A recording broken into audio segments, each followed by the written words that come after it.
નિખરતા ગુજરાત ન્યૂઝમાં આપનું સ્વાગત છે। મહાપરિનિર્વાણ દિવસ નિમિત્તે મહીસાગર જિલ્લાના લુણાવાડા ખાતે વિશેષ કાર્યક્રમનું આયોજન કરાયું। મહીસાગર જિલ્લાના લુણાવાડા ખાતે ડોક્ટર બાબા સાહેબ આંબેડકરજીના મહાપરિનિર્વાણ દિવસ નિમિત્તે વિશેષ કાર્યક્રમ યોજાયો।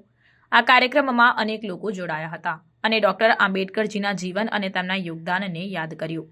આંબેડકર ભવન અને વાસિયા ચોક ખાતે ડોક્ટર આંબેડકરજીની પ્રતિમાને પુષ્પાંજલિ અર્પણ કરવામાં આવી। આ પ્રસંગે ગુજરાત રાજ્યના શિક્ષણ મંત્રી કુબેરભાઈ ડિંડોર ઉપસ્થિત રહ્યા અને તેમણે ડોક્ટર આંબેડકરજીના વિચારો અને સિદ્ધાંતોને યાદ કર્યા।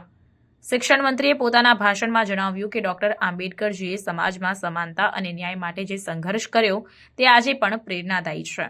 તેમણે વધુમાં ઉમેર્યું કે ડોક્ટર આંબેડકરજીના વિચારોને અનુસરતા આપણે સમાજમાં સમાનતા અને ભાઈચારો સ્થાપિત કરી શકીએ છીએ। આ કાર્યક્રમમાં વિવિધ સાંસ્કૃતિક કાર્યક્રમો અને પ્રવચનો પણ યોજાયા હતા, જેમાં ડોક્ટર આંબેડકરજીના જીવન અને તેમના કાર્ય પર પ્રકાશ પાડવામાં આવ્યો। આ પ્રસંગે ઉપસ્થિત લોકોએ ડોક્ટર આંબેડકરજીના વિચારોને અનુસરવાની પ્રતિજ્ઞા લીધી અને સમાજમાં સમાનતા અને ન્યાય માટે કાર્ય કરવાની પ્રતિબદ્ધતા વ્યક્ત કરી।